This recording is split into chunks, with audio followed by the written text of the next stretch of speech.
Hey guys, welcome back to another episode of Hearthstone.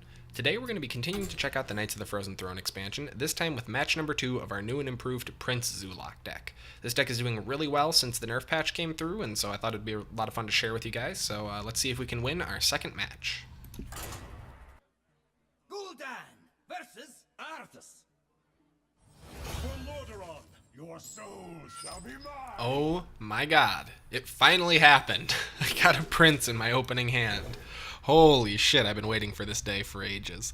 Alright, well, and actually not a terrible hand for buffing the maximum number of minions. Doomguard I could do without, but I like that I got Immortal Coil so that I won't be wasting anything in my hand. Plus, against, Paladin, Mortal Coil is pretty darn strong. So, yeah, we're probably just going to have a chillin' out turn 1, followed by Keleseth turn 2, and then we're just going to play everything we can get our hands on from there on out.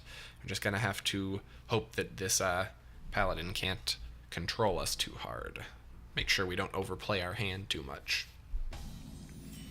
Firefly, nice. Substitute for turn 1.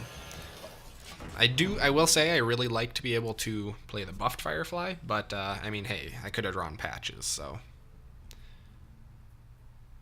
Let's see if our friend here cares to play the game with us. He does. Great. Alright, so here it is. Keleseth. I think that should pretty much seal our victory getting it that early on, but we will see. Paladins have ways of clearing the board regardless of power and toughness, so that's why we gotta make sure we don't get too overconfident.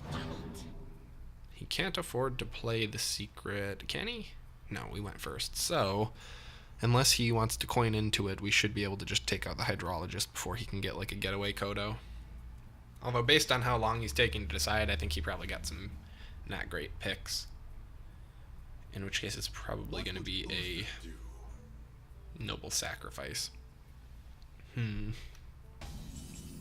Well, he's not going to coin into it anyways, so who cares? We're going to go ahead and Darkshire Councilman. Don't really care about preserving Keleseth, but I do care about getting rid of that before he can replay it like 4 times.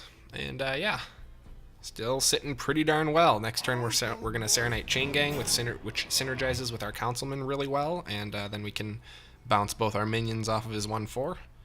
Ah, this is solid. Plus, we have a buffed Serenite Chain Gang. Look at that value. 4 mana for 2, 3/4 taunts. Hell yes. The best possible outcome. Boy, this guy is just never lucky with discovers, huh? Seems like it's a hard choice for him every time. Maybe he got so lucky, though, he's trying to decide between his wonderful options. Oh, 4/4 Vicious Fledgling, that's dope. But I want to be able to kill that thing this turn. So, I guess it would have been the same, but whatever. We're going to go ahead and bop this and this. Nice. I'm expecting to see a whole shitload of hard-to-remove taunt minions, so we're going to have to try to keep our board advantage as much as possible without overgrowing it. Yeah, there's True Silver. It seems like this new Paladin deck, I haven't actually done any research on it or anything, I just saw it for the first time today, but it seems like it's much more of a control deck than what we've seen in the past, or at least what I've seen. I'm going to Vicious even though Doomguard is available, just because it's sweet. And another one. And if we're lucky, we can get him to use the second charge of his weapon on the 3/4 here, the Chain Gang, instead of either of our high value guys here. I mean, I actually am not sure who's better. In this deck, Darkshire Councilman might actually be better than Vicious Fledgling, but Vicious Fledgling grows so exponentially, it's really kind of a toss-up. Really, we're fine as long as he doesn't drop like a Divine Shield taunt minion after he takes out our main guy here. It's gonna be like Wicker Flame, I can feel it. Don't do it, guy. Oh. Okay. Let's be prepared for a potential secret play here. He's got 2 secrets. He probably got the one he wanted this time. We'll attack with our 1/1 first, because I don't want to risk it being a Righteous Defender. Although, I'm going to check the text once he plays a secret, just to make sure. Can't remember if Righteous Defender will only trigger on minion attacks against minions, or what. Ah, interesting. That is the better choice, but not that good. So we got a couple of options for what we want to play this turn, but I think I'm probably just going to go with Darkshire Councilman Vicious Fledgling, because geez. And he did in fact play the secret. Let's make sure I follow through with what I said. When an enemy attacks. Yeah, so we're going to attack with the 1/1 first. Can I call it or can I call it? That's funny. And then I'm going to actually leave those in play, at least until I see what this adapt is. Ooh. Should I just give this guy taunt to protect all the other stuff? I'm going to. Heh. Suck it.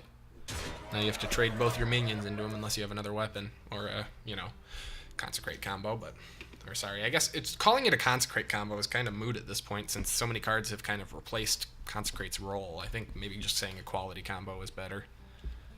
Trying to work on my nomenclature because you guys keep yelling at me in the comments because it's like, this isn't technically this deck. It has other things in it too. Trying to be a little more accurate. Ah, that was good. Man, lucky him. I actually haven't seen Stampeding Kodo in a while. Interesting to see it played in the current meta.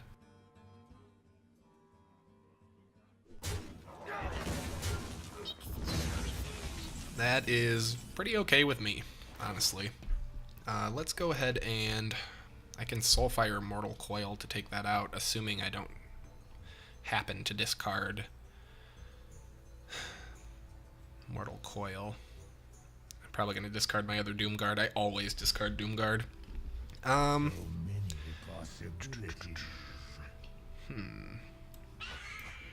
we probably have lethal. What am I even talking about? Sorry. Pay better attention. We'll give him, doesn't matter, +3 attack. Soulfire. This time I'm being more careful, making sure the game doesn't like lag out, keeping my cursor up there till I see it target them correctly. There you guys go. Match number 2. Also a win. Great. Sorry for the rank drop. Like I said, I had a bit of a run of bad hands, but this deck is actually performing about a 60% win rate for me in general. So, definitely worth checking out if you are curious.